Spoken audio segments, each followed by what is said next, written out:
अस्सलाम वालेकुम स्टूडेंट्स। आज की वीडियो में हम डिस्कस कर रहे हैं एक्सरसाइज 3.1 ऑफ क्लास 10th, जिसमें सबसे पहले हम डिस्कस करेंगे रेशो के बारे में। रेशो क्या होता है, इसकी पहले मैं डेफिनेशन आपको एक्सप्लेन करता हूँ कि रेशो हमारे पास basically comparison between two same quantities. हम दो सेम क्वांटिटीज़ को क्या करते हैं, कंपेयर करते हैं। तो comparison between two same quantities is called ratio. और इसको हम लिखते कैसे हैं, अगर दो नंबर्स हैं ए तो रेशो को हम दो डॉट से साइन शो करते हैं, ए रेशो बी से। अब यहाँ पर जो सेम का वर्ड है वो बड़ा इंपॉर्टेंट है कि सेम क्वांटिटीज़ में हम रेशो ले सकते हैं, मतलब डिफरेंट क्वांटिटीज़ में रेशो हम नहीं ले सकते। फॉर एग्जांपल यहाँ पे एक चीज़ रुपीज़ में है और ये भी रुपीज़ में है, तो ये सेम क्वांटिटीज़ हैं, तो इनकी मैं रेशो फाइंड कर सकता हूँ। तो 750 रेशो 1250, तो 0 को 0 से कैंसिल कर लेते हैं। रेशो में आफ्टर रेशो लेने के बाद आपने इसको सिंपलेस्ट फॉर्म में लेके आना है, और सिंपलेस्ट फॉर्म में लाने के लिए हम क्या करते हैं, सेम टेबल पे डिवाइड करते हैं दोनों को। तो 0 को तो 0 से हम कैंसिल कर सकते हैं। Then 75 and 125। अब इसकी 5 पे भी कटिंग हो रही है, 15 पे भी हो रही है, 25 पे भी कटिंग पॉसिबल है। तो जो सबसे लार्जेस्ट वैल्यू होगी उस पर मैं इसकी कटिंग करूँगा। तो 25 के टेबल पर अगर कटिंग करें तो 3 आ जाएगा और यहाँ पे आ जाएगा 5। अब इससे आगे फर्दर इसकी कटिंग पॉसिबल नहीं है, तो ये इसका क्या होगा, आंसर होगा 3:5। मतलब हमने इसको सिंपलेस्ट फॉर्म में लेके आना था। नेक्स्ट क्वेश्चन में मेरे पास एक चीज़ किलोग्राम में है और दूसरी चीज़ मेरे पास है किलोग्राम और ग्राम दोनों में दी हुई है। तो पहले मुझे इसको सेम क्वांटिटी में लेके आना पड़ेगा। सेम का मतलब है कि किलोग्राम है तो इसको पहले ग्राम में कन्वर्ट कर लेते हैं। तो 1 kg जो होता है वो 1000 ग्राम होता है, 1000 ग्राम होता है। तो मेरे पास ये आ जाएगा 4000 रेशो, और 2 kg में 2000 होंगे प्लस 750 ग्राम ऑलरेडी लिखे हुए थे, उनको आपस में ऐड कर देंगे। तो ये मेरे पास बन जाएगा 4000 रेशो 2750। अगेन 0 को 0 से कैंसिल कर देता हूँ। अब इसकी कटिंग पॉसिबल है 5 पे भी, और भी टेबल्स पे कटिंग पॉसिबल होगी, तो मैं इसकी 25 पे कटिंग करता हूँ। तो 25 10 से होता है 250, तो एक और कर देंगे तो 11 पे कटिंग हो जाएगी। और यहाँ पे 25 को 1 से करेंगे तो 15 जाके 150 हो जाएगा, और वो 6 पे होता है तो 16 आ जाएगा। तो 16:11 इसका क्या हो जाएगा, आंसर हो जाएगा। इसी तरह का ये वाला क्वेश्चन हम देखें तो मेरे पास एक चीज़ मिनट में दी हुई है और सेकंड में गिवन है, जबकि दूसरी चीज़ सिर्फ और में गिवन है। तो मैं क्या करता हूँ, इन सबको सेकंड में कन्वर्ट कर लेता हूँ। जो सबसे स्मॉलेस्ट क्वांटिटी होती है, जो सबसे लोएस्ट क्वांटिटी है, तो मेरे पास 27 मिनट है, तो 1 मिनट में 60 सेकंड होते हैं। तो 27 को 60 से मल्टीप्लाई करूँगा तो ये सेकंड में कन्वर्ट हो जाएगा, और ये ऑलरेडी सेकंड में दिया हुआ है तो 30 प्लस कर देंगे इसमें। देन रेशो 1 आवर में 3600 सेकंड होते हैं, तो 3600 आ जाएगा। अब 27 को आपने 60 से मल्टीप्लाई करना है, और उसके बाद इसको क्या करना है, 30 इसमें ऐड करना है।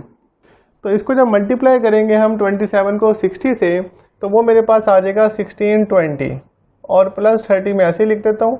देन 3600, इनको आपस में ऐड किया तो मेरे पास आ जाएगा 1650 और 3600। अब एक 0 को मैं कैंसिल कर सकता हूँ, तो बाकी आ जाएगा 165 रेशो 360। अब इसकी कटिंग पहले हम 5 पे करके देख लेते हैं।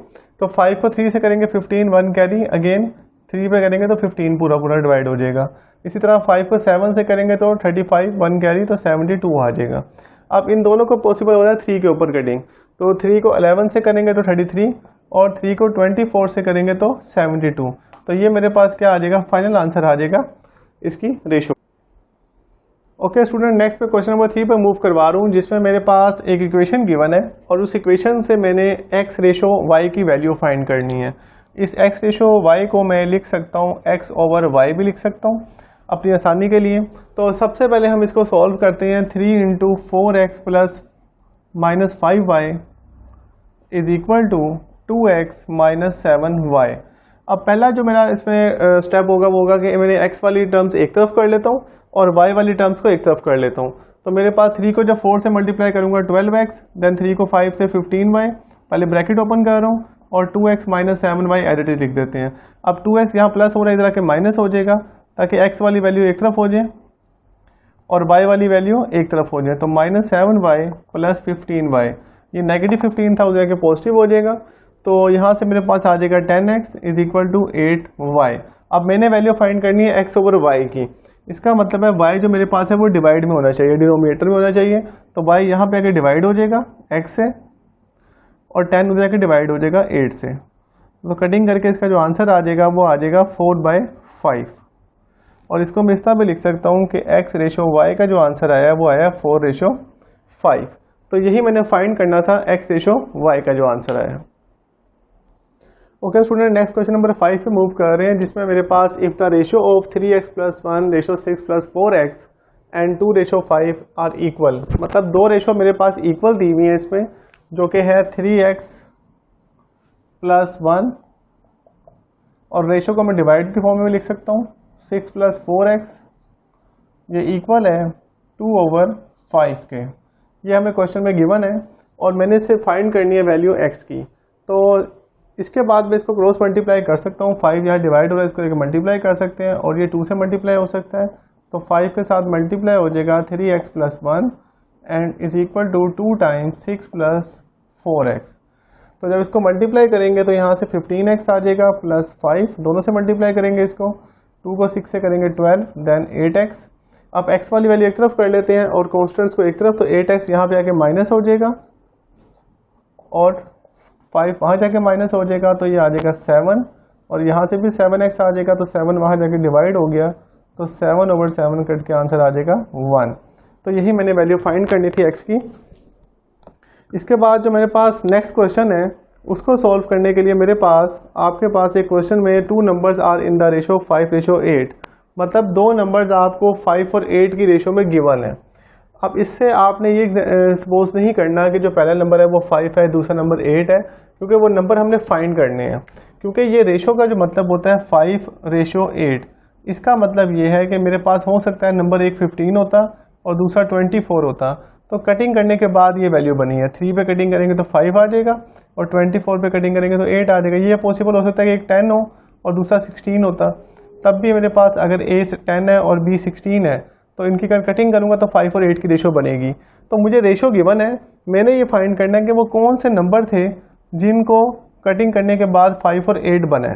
तो अब मेरे पास वो नंबर नहीं पता, लेकिन मुझे ये आइडिया होगा कि अगर वो 15 या 24 थे तो वो किसी ना किसी के 5 के मल्टीपल था। फॉर एग्जांपल 3 से मल्टीप्लाई हो रहा है, यहाँ भी 3 से मल्टीप्लाई हो रहा है, तो कोई नंबर मल्टीप्लाई हो के वो नंबर बने थे जो मैंने फाइंड करने हैं और उससे कटिंग करने के बाद ये 5 और 8 बना है।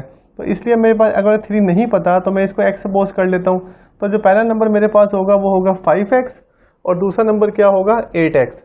क्योंकि अगर मेरे पास x की वैल्यू आ जाएगी तो मुझे आइडिया हो जाएगा कि वो कौन सा नंबर था, 15 था, 10 था, या इससे आगे पॉसिबल आंसर भी बन सकते हैं। तो अब मैंने इसको चेक करने के लिए x की वैल्यू फाइंड करनी है। तो सबसे पहले मैं लेट करूँगा जो मेरे पास दो नंबर हैं वो है 5x और 8x। तो इस तरह आपने इसको सपोज कर लिया है। अब आप इसको देखें क्वेश्चन में आपको क्या चीज़ गिवन है, उसके हिसाब से हम इसको सॉल्व करते हैं।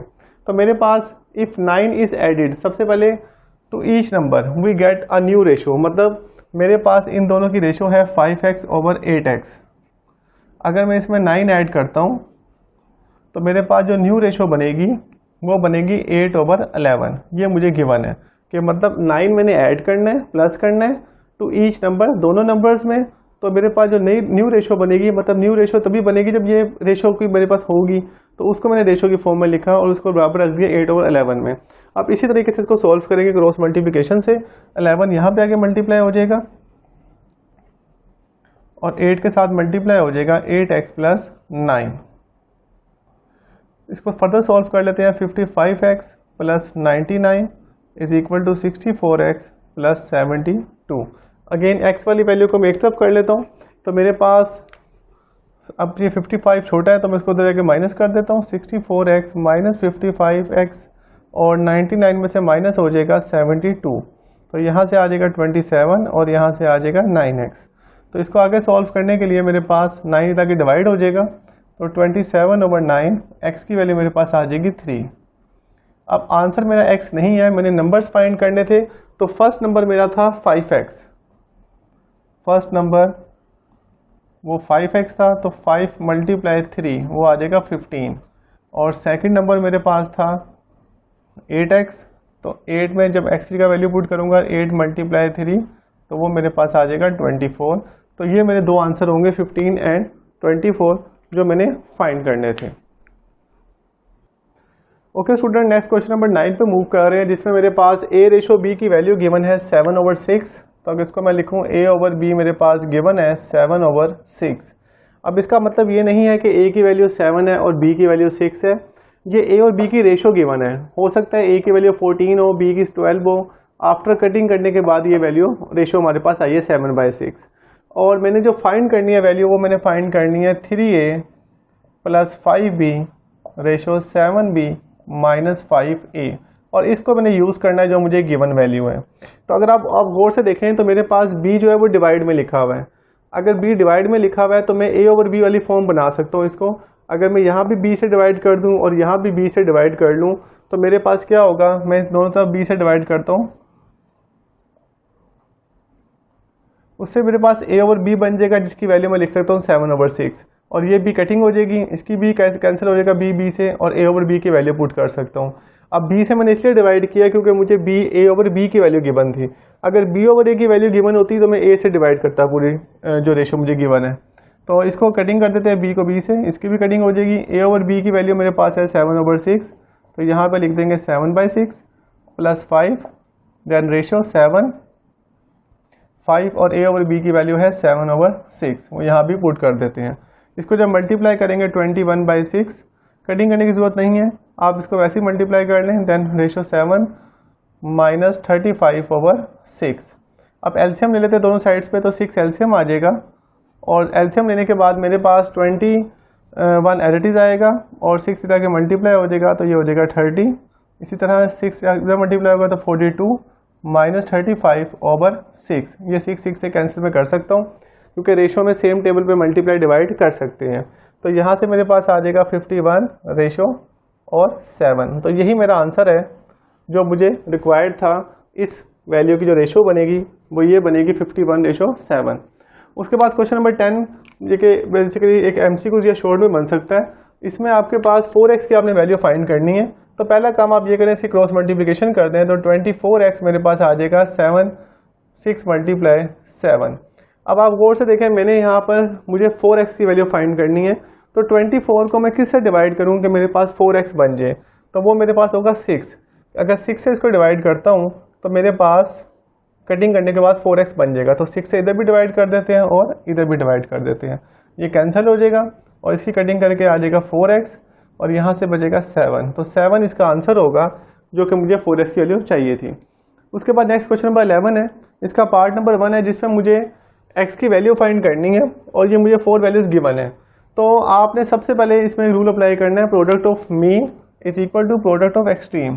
जो एंड वाली वैल्यूज़ की मल्टीप्लिकेशन होती है और जो मिडल वैल्यू की मल्टीप्लिकेशन होती है वो इक्वल होती है हमेशा।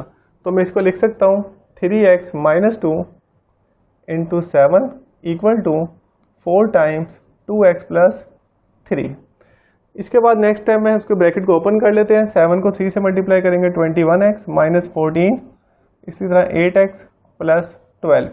अब x वाली वैल्यू एक तरफ कर लेते हैं, तो 21x - 8x और 12 + 14 हमारे के ऐड हो जाएगा और 8x आगे माइनस हो गया। इसको माइनस करेंगे 13x और यहाँ से आ जाएगा 26। देन 13 हमारे के डिवाइड हो जाएगा, तो 26/13। तो कटिंग करके मेरे पास आंसर आ गया 2। तो यही हमने फाइंड करना था x की वैल्यू, जो कि मेरे पास 2 आ जाएगी। Okay student, next question number 11 का ही पार्ट नंबर 4 में सॉल्व करवा रहा हूँ, जिसमें मेरे पास अलजेब्रिक टर्म्स में वैल्यू गिवन है। तो इसके लिए सबसे पहले आपको मैं फार्मूला बता देता हूँ कि यहाँ पे क्योंकि p³ - q³ लिखा हुआ है, तो पहले देख लेते हैं कि ये फार्मूला किसके इक्वल होता है। तो p3 - q3 बराबर होता है p - q × p² + pq then q का स्क्वायर, जो कि आपने a³ - b³ वाला फार्मूला पढ़ा हुआ था। तो वही फार्मूला मैं यहाँ पे यूज़ कर रहा हूँ कि यहाँ पे पहले इनका डिफरेंस आता है, देन इनका स्क्वायर, फिर इन दोनों की प्रोडक्ट आती है, लेकिन साइन चेंज होके आता है। अगर माइनस है तो प्लस आएगा, अगर प्लस है तो माइनस आएगा, और प्लस ये हमेशा ही प्लस होता है, साथ आ जाएगा क्यू का स्क्वायर। तो मेरे पास सबसे पहले वो रूल अप्लाई कर रहे हैं, product of mean is equal to product of extreme. तो ये एंड वाली वैल्यूज एक्सट्रीम है, इसको मैं लहदा मल्टीप्लाई करूँगा और x के साथ मल्टीप्लाई कर दूंगा p3 - q3 over p + q equal to p² + pq + q का स्क्वायर। ये मल्टीप्लाई होगा p - q की पावर 2। अब मेरे पास ये चीज़ यहाँ पे क्योंकि मल्टीप्लाई हो रही है तो वहाँ जाके डिवाइड हो जाएगी और p प्लस के ऊपर जाके मल्टीप्लाई हो जाएगा। तो मेरे पास इसके बाद जो सिंप्लीफाइड फॉर्म बनेगी p2 plus P Q plus Q का स्क्वायर। इसको मैं दो दफ़ा लिख सकता हूँ, p माइनस क्यू और एक जो p प्लस क्यू था वो भी ताकि मल्टीप्लाई हो जाएगा, तो ये आ जाएगा साथ p प्लस क्यू और डिवाइड में मेरे पास क्या आ जाएगा p3 माइनस Q3। तो इसकी जगह पे मैं ये फार्मूला ही लिख देता हूँ, p minus Q into P square plus P Q plus Q का स्क्वायर। ये यहाँ जाके डिवाइड हो रहा है तो इसकी मैंने यहाँ पे वैल्यू लिख दी है। अब इसके बाद हम कटिंग देख लेते हैं कि कटिंग किन किन वैल्यूज की कटिंग हो सकती है। तो p माइनस क्यू की कटिंग p माइनस क्यू से हो जाएगी और ये पूरी वैल्यू इससे कटिंग हो जाएगी। तो मेरे पास जो x का फाइनल आंसर बचेगा वो बचेगा p minus Q into P plus Q, जो कि फार्मूला भी बनता है p2 माइनस Q2 का। तो ये मेरे पास फाइनल आंसर होगा। इस तरह के और क्वेश्चन आपको 3.3 में मिलेंगे तो वहाँ पे भी आपको ये फार्मूले दोबारा यूज़ करने पड़ेंगे। तो काइंडली इसके जो क्यूब वाले फार्मूला आते हैं वो लाजमी आप याद कर लें और बाकी जो पार्ट्स हैं वो भी होपफुली आप सॉल्व कर सकते हैं। Thank you so much.